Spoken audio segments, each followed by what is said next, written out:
This is a really contentious topic every time it comes up. From your perspective, what different models might work if the licence fee isn't fit for purpose?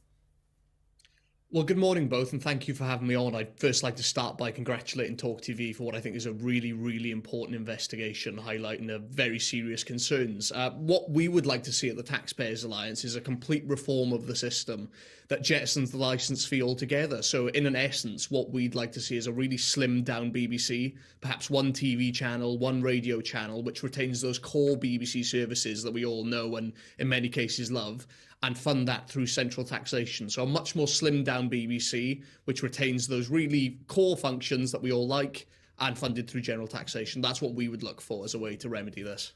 Joe, welcome to Talk Today. Really appreciate your words. The thing about the BBC, and people say, oh, you know, that your station or people are bashing them. I understand the need for a state broadcast. The world's changed, though. It's like the NHS is not fit for purpose. The Home Office is not fit for purpose. Nowadays, with the price increase, where people make choices to watch, it is becoming increasingly unlikely that people will support the fact that you have to pay something whether you watch it or not. Surely the way the world is moving towards digitalisation and online, surely the BBC needs to move with it. You understand other networks and channels saying, hold on a minute, you don't have to justify your existence. If we don't sell adverts, we're not on air. The BBC can just do whatever it can. And, of course, they will be criticised as a result of that, and quite rightly too. Well, that's absolutely right, Jeremy. I mean, if you look at Australia removed their licence fee in the 1970s, and here we are in the 2020s, still clinging on to this archaic system. It's absolutely ludicrous. And I mean, if you look at even the government's own reports on this, the licence fee system is becoming unsustainable. Hundreds of thousands of people are dropping off every year from paying the licence fee as, you know, young people move towards streaming services and those sorts of things.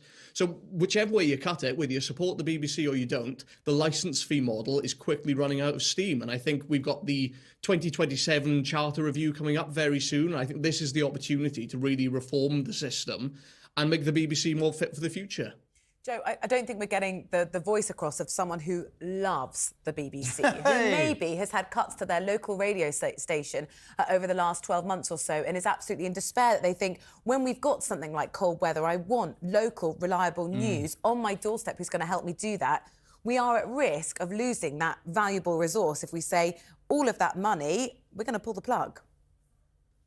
Well, I completely understand what you're saying there, but you know what I would say is local radio is actually one of the big concerns with the BBC, because what we find is that it manages to outcompete little start-up radio stations which can provide those core services. You see that across the board. Local radio stations really struggle to compete with the BBC that can rely on the licence fee.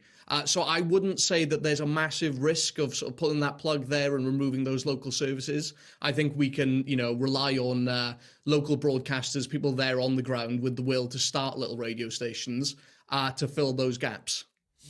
Listen, Joe, thank you, mate. Whatever anybody thinks about it, prosecuting old people, making people pay for something they don't use, the BBC needs to take a long look in the mirror, I think, because the world's changed. Joe, thank you so much.